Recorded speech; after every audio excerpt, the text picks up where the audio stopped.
J'ai déjà eu une chèvre, mais j'ai de temps en temps des lapins, ce qu'on appelle les nacs, donc des lapins, des rats, des furets, des oiseaux.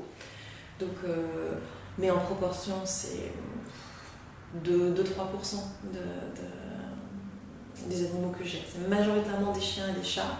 Au début, je voulais l'avoir en pendentif. Je voulais ses cendres dans un pendentif, c'est mon ami qui n'a pas voulu. Et après, oui, tout compte fait, je me suis dit, bon, dans Lyon, ça fait comme une boîte à bijoux, c'est très joli, quoi. Au moment du décès, finalement, il y a comme une rupture, et jusqu'à ce que ce type de service existe, on ne pouvait pas continuer à s'occuper d'eux de façon individuelle comme on le faisait de leur vivant. Donc c'est vraiment apporter ce type de réponse. Après, c'est pas une mauvaise parodie de ce qui se fait dans le domaine humain. J'ai toujours décidé que je ferais une incinération, ça c'est sûr, que je garderais ses cendres, ça c'était sûr. Je voulais l'avoir à côté de moi. C'était un réconfort, voilà. Les personnes m'appellent, me disent ce qui est arrivé à leur animal, où est-ce qu'il est. Ils me disent déjà à ce moment-là s'ils souhaitent plutôt une incinération ou un enterrement. Je l'installe dans un cercueil et je le ramène ici. Et ensuite on fixe le rendez-vous généralement 1h30 avant, ici, pour que les personnes aient du temps avec leur animal. Moi avant j'aurais préparé leur animal et je l'aurais préparé et installé dans le salon du recueillement. C'était magnifique, juste magnifique.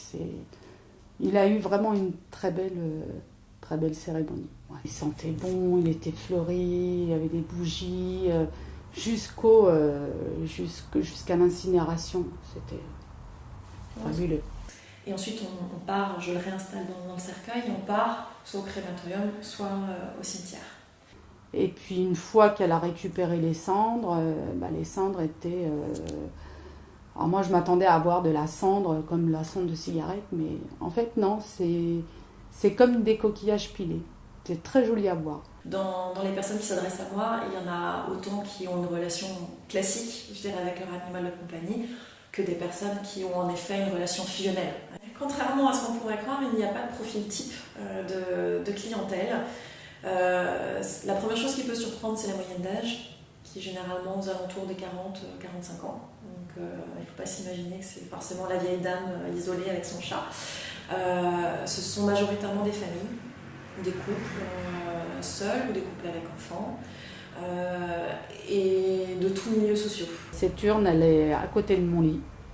Il a son petit coin avec les petits anges, les petites dents qu'il a perdues, ses jouets. Et je l'embrasse matin, midi et soir.